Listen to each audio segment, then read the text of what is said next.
নমস্কার। আগামীকাল 23শে জানুয়ারি নেতাজি সুভাষচন্দ্র বসুর জন্মদিন।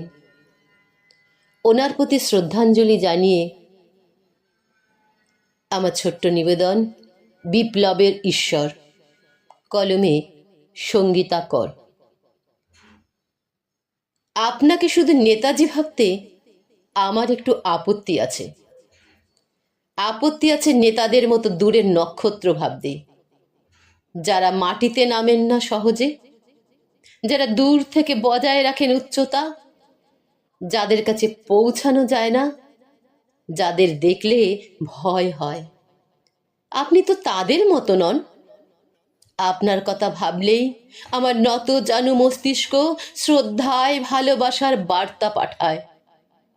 আপনাকে শুধুমাত্র নেতাজি ভাবতে আমার আপত্তি আছে।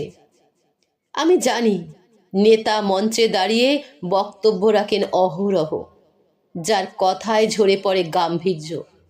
আপনি ঠিক তাদের মতো নন। আপনার আঙুল তোলা ছবি দেখলে মনে হয় আমাকে প্রথম কেউ পথ চেনাচ্ছেন, যিনি একান্ত আমার আপনজন, যিনি আমার খুব নিজের কেউ, তার সঙ্গে আমার নিবিড় যোগাযোগ।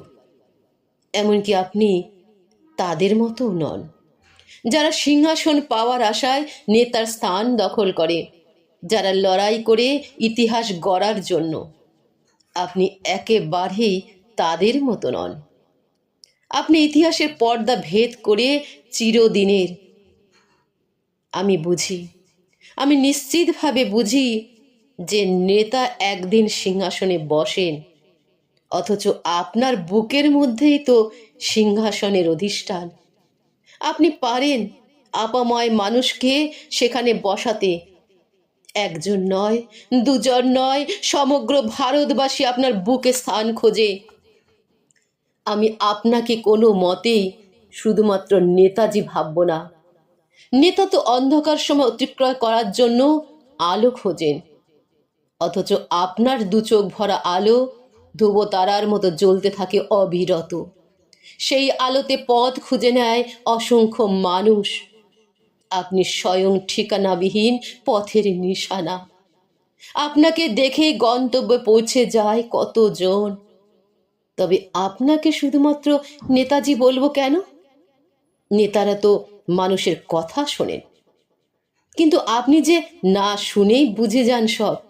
মানুষের চাহিদা, মানুষের নিরাপত্তায় যিনি নিজেকে উৎসর্গ করে দিতে পারেন সহজে, তিনি শুধু নেতাজি নন, তিনি এই ভারতবর্ষের আত্মা। তিনি প্রতিটি ভারতবাসীর আত্মা। তিনি হলেন বিপ্লবের অমর আত্মা, যা আজও বর্তমান। নমস্কার।